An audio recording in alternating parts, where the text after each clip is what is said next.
Saya bersyukur tadi, terima kasih datang agak terlambat. Dengan imam tadi terima kasih. Ditolong suaraku. Jadi tidak kehabisan. Kalau datang tadi sebelum maka jadi imam suaranya bertambah lagi. Nah, alhamdulillah ini fokus untuk ceramah. Hadirin yang dimuliakan Allah Subhanahu wa taala. Kita mulai masuk malam hari ini, kajian pertama adalah sejarah. Sedikit tentang sejarah untuk mengingatkan betapa Rasulullah memperjuangkan agama ini. Nabi Muhammad SAW mendapatkan Al-Quran, riwayat yang paling populer yaitu pada tanggal 17 Ramadan. Malam itu disebut malam Lailatul Qadar. Malam 17. Tapi banyak riwayat hadis mengatakan malam Lailatul Qadar itu adalah malam-malam ganjil 10 terakhir. Mak manon ya Ustaz? Ya sebetulnya dari riwayat ini 17, 19, 21 masuk. Tidak harus sampai terakhir. Yang jelas turunnya Al-Quran itu merupakan Lailatul Qadar. Satu anugerah besar yang diberikan Allah kepada kita. Nabi mendapatkan wahyu yang pertama itu berada di tempatnya namanya Gua Hira. Berkhalwat Nabi di situ, bahasa kita bertapa, semedi. Nabi merenung, memikirkan umat yang dia lihat, pesta gawinya, berjudi, macam-macam, bermain wanita, wanita tidak ada harganya. Merenung Rasulullah Sallallahu Alaihi Wasallam di kegelapan malam, di malam bulan suci Ramadan, beliau mendapatkan wahyu yang pertama. Wahyu yang pertama berbunyi Iqra. Iqra bismi rabbikal ladzi khalaq. Khalaqal insana min 'alaq. Iqra wa rabbukal akram. Alladzi 'allama bil qalam. 'Allamal insana ma lam ya'lam. 5 ayat. Selanjutnya di waktu yang lain. Bapak-bapak, ibu-ibu yang dirahmati Allah Subhanahu wa taala. Kamu fokus ke aku, baik, jangan fokus dengan kulkilir-kulkilir. Biarkanlah dia kulkilir, gawi dia nih. Iya, pokoknya jiwa baik kamu. Telinga pasang kaku. Dia biar kulkilir. Anak-anak biarkanlah kulkilir. Apa anak-anak? Namanya anak-anak, Pak. Jangan dilarang anak-anak ke masjid, tapi diatur. Kapan tak galak ke masjid, dia main ke tempat lain, ke kafe main. Biarlah anak-anak. Namanya anak-anak. Kapan dia berlari kanan, berlari kiri, melompat sana, melompat. Namanya anak-anak. Kalau Ustadz Ripai, mana Ustadz Ripai? Ada acara lain? Ada Ustadz Alman Paluti misalnya sini. Ada Ustadz Alman Paluti datang ke sini, melompat-lompat, awaklah besar, bukan lagi budak, namanya budak bagak. Tapi kalau anak-anak tidak apa-apa. Bapak-bapak, ibu-ibu yang dimuliakan Allah Subhanahu wa taala. Pada kesempatan malam hari ini, kita akan mengungkap sejarah Al-Quran dan mengambil hikmah di baliknya. Bahwa Al-Quran diterima oleh Nabi Muhammad dengan kalimat yang pertama, Iqra, bacalah. Artinya apa? Kalau ingin menjadikan Al-Quran petunjuk, hudal linnas, maka bacalah Al-Quran. Jangan dijadikan pajangan, jangan dijadikan jimat. Ini Al-Quran dijadikan pajangan, dijadikan jimat. Ayatnya dipotong-potong, dibuat amalan, jadikan jimat. Dijadikan amalan. Kapan nak datang ke ustadz, nak minta bacaan. Bacaan apa? Ilmu hadis. Ya. Al-Quran, ustadz tadi ngajarkannya pula. Tak lain, tak bukan Pak Bu. Yang diajarkan ustadz itu biasanya walaqad hammat bihi wa hammat biha. Yang surat cerita Nabi Yusuf dengan Siti Zulaiha. Yang itulah. Atau disebutkan innahu min Sulaiman wa innahu bismillahirrahmanirrahim. Uji bujang pacak minta dengan ustaz ini, caknya ada ustaz ini. Ada bacaan. Tapi bukan itu tujuannya. Al-Quran jelas tujuannya hudal lil muttaqin. Petunjuk untuk orang-orang yang bertakwa. Nah, kita ibadah suci Ramadan ini disuruh menjadi orang yang bertakwa, la'allakum tattaqun. Jadi tepat kalau seandainya malam hari ini kita diharapkan dengan puasa kita menjadi orang-orang yang bertakwa dan kita menjadikan Al-Quran petunjuk menuju ketakwaan tersebut. Bapak Ibu hadirin yang dirahmati Allah Subhanahu wa taala. Kita malam ini santai baik. Bagi kamu ada makanan di depan, makan, Pak. Iya, minuman, minum. Yang penat kakinya pegal, kunjur ke kakinya. Tidak apa-apa. Tidak apa, santai baik. Yang penting pasang telinga, pasang konsentrasi. Insya Allah dapat yang kita harapkan dari ilmu malam hari ini. Yang penting kita ikhlas. Inilah tempatnya, inilah waktunya kita menambah khazanah intelektual kita, ilmu tentang agama yang kita habis sehari-hari ini mengerjakan pekerjaan duniawi. Tadi aku ngomong dengan Pak Haji. Nah, Pak Haji yang bawa duku ini. Ujuku Pak alang rame jamaah kamu. Iya tadinya lah banyak yang takut nak mati. Oh, ajaku akor itu rembakannya. Memang Bapak Ibu sekalian, kalau orang ingat akan kematian, maka dia akan menjadi taat. Jangan kira yang masih muda tidak cepat mati. Banyak yang muda mati. Cuma memang hukum kematian itu, dia itu orang kaya mati di lagu itu dah. Orang miskin tambah mati. Ngapa tak orang kaya mati, miskin tambah mati? Dia kaya lagi mati.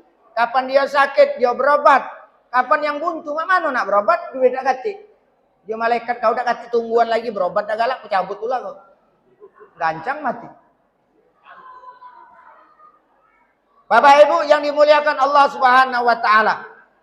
Al-Quran memberikan pengajaran kepada kita. Maka itu perlu kita pelajari. Iqra, belajar membaca Al-Quran. Belajar kita tentang isi Al-Quran. Apa Ustadz yang nak kita pelajari dari Al-Quran? Banyak. Membaca baik kita suruh mempelajari. Untuk apa? Untuk ibadah salah satunya. Tadi sholat kita yang kita baca Al-Quran. Rukun sholat itu adalah melaksanakan bacaan yang namanya suratul Fatihah.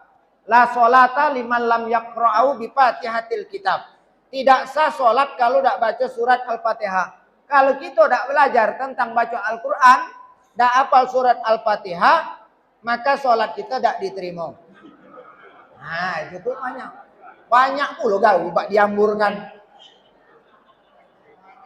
Iklan ini. Mecah konsentrasi itu. Gak usah kau punguti lagi, gancang makan selesai. Bapak-bapak, ibu-ibu yang dirahmati Allah SWT, malam hari ini kita pesta duku. Karena duku murah. Sponsor Duku Kumri. Ramadan tahun ini melimpah ruah buah-buahan. Alhamdulillah. Udara tidak begitu panas. Apalagi di Masjid Jami Al-Muhajirin ini. Tidak panas. Karena ASEAN. Bersyukur kita pada Allah diberikan Al-Quran. Kita sudah mulai mempelajari Al-Quran dari sejak kecil. Ada dulu wong lama itu Pak Bu belajar Al-Quran itu dengan metode juz ammah. Alif di atas A, alif bawah I, alif depan U, A, I, U. Nah dulu kan.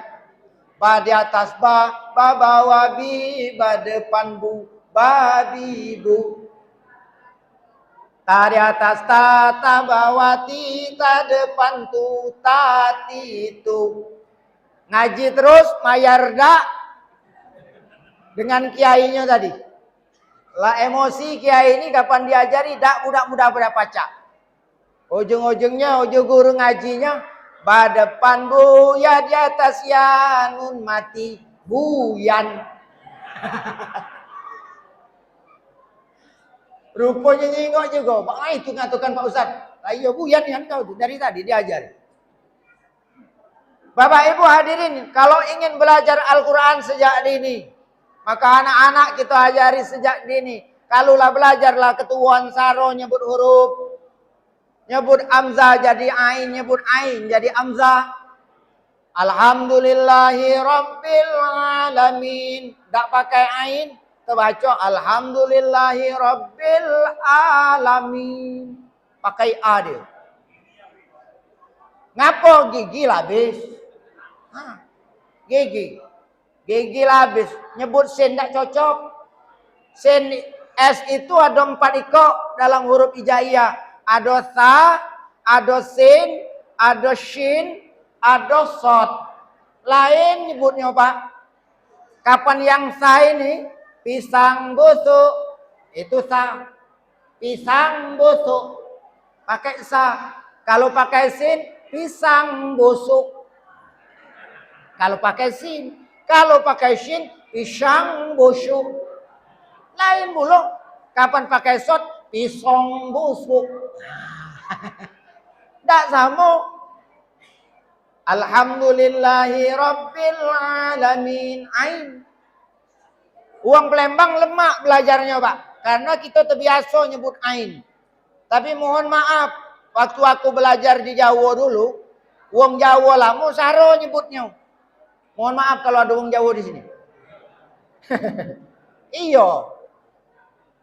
Alhamdulillahi Rabbil Alamin. Yang dulu tapi Pak, itu uang Jawa sekarang dah. Uang Lamunian itu. Makanya banyak nama uang Jawa itu kan ngadiman. Ngalamin. Ngalamin tuh jadi adimin. Ngadijo Pak. Iya. Itu padahal bahasa Arab. Ngadiman tuh adiman artinya. Alamin jadi ngalamin. Tapi orang Palembang mudah dia. Cuma ada juga macetnya orang Palembang nih. Tak baca nyebut huruf pa. Fa. Tidak katik P itu. Tidak katik dalam bahasa Arab. Adanya fa. Jadi kalau yang benar menurut huruf Arab. Itu ini kapan nyebut P itu. Pa itu dalam bahasa Arab. Fa. F. Makanya sampai sekarang. IF itu disebut IP. Padahal internasional plaza ya. Lalu kemudian nyebut pempek itu yang benar pempek. Itu bahasa Arab. Pempek. Alam taro kaifa fa'ala. Itu fa. Alam taro kaifa fa'ala rabbuka bi ashabil fil. Fa bukan pa. Ada lagi yang parah lagi, kapanlah belajarlah ketuan, bahasanya lah terpengaruh pula. Nyebut zai jadi jim. Ijajul jilatil ardu jiljalaha. Izazul jadi ijajul. Padahal izazul zilatil ardu zilzalaha. Karena pengaruh bahasa tadi, ijajul jilatil ardu jiljalaha. Maka dia kalau manggil kawannya, nama kawannya itu Zulkifli, dia panggilnya Jul. Jul dia panggilnya. Padahal Zul, tapi dipanggilnya Jul. Ngapa sebab? Karena pengaruh makharijul huruf itu tidak dilatih sejak dini. Bapak-bapak, ibu-ibu, apalagi belajarlah ketuan. Tambah tak jelas hurufnya. Suratul Fatihah harus kita pas. Alhamdulillah imam-imam kita ini sudah barangkali sudah diuji dan sangat bagus, sudah mumpuni bacaan surat Al-Fatihahnya. Walaupun macam itu perlu kita benari dewek-dewek. Kita dengar imam-imam yang mengimami kita. Kita cek bacaan kita. Alhamdulillahi Rabbil Alamin. Hanya kecil. Alhamdulillah ha. Jadi kalau ketawa pakai H kecil, hahaha. Tapi kalau ketawa pakai H besar, hahaha. Lain Pak. Jangan Alhamdulillahi Rabbil Alamin. Itu hanya besar. Yang benar adalah hanya kecil. Alhamdulillahirabbil alamin. Hanya kecil. Yang besar Ibrahim. Jadi kalau manggil Mang Brohim betul. Mang Brohim, Mang Brohim. Hanya besar. Bukan kecil. Mang Brohim. Salah. Itu menurut bahasa Arab. Nanti kita cek bacaan suratul Fatihah kita. Ar-Rahmanir Rahim. Ra-nya bergetar. Ar-Rahmanir Rahim. Hanya kecil tadi. Maliki Yaumiddin. Ma-nya panjang. Ada lagi ma yang pendek. Malikin Nas. Pendek. Kenapa Ustaz? Ada juga yang maco pendek. Maliki Yaumiddin. Mazhabnya Maliki. Kalau Syafi'i dia panjang. Nah kita meloi mazhab Maliki, maka kita membaca Maliki Yaumiddin. Iyyaka na'budu wa iyyaka nasta'in. Iya itu ada sabdu. Jangan dibaca iyyaka na'budu wa iyyaka nasta'in. Wa iyalah mati, tinggal wa pet lagi. Iya itu artinya hanya kepadamu. Tapi kalau iya, hai. Ya ayyuhalladzina amanu itu hai. Tapi kalau iyyaka na'budu itu artinya hanya kepadamu kami menyembah dan hanya kepadamu kami memohon pertolongan. Bagus maknanya Pak kalau kita paham baca suratul Fatihah itu. Maka kita ngikuti. Tadi sudah bagus. Tarawihnya lambat. Mana kalau cerita tarawih yang di YouTube itu? Dolin, amin. Uji bilang bang, ya aku marah modelnya. Kalau kita tadi kan, kita 8, lalu kemudian witirnya tadi 3, formasinya 2-2-3. Itu formasi bertahan. Untuk bertahan aman jamaahnya. Tapi kalau formasi yang cepat tadi 2-2-2-2-2-2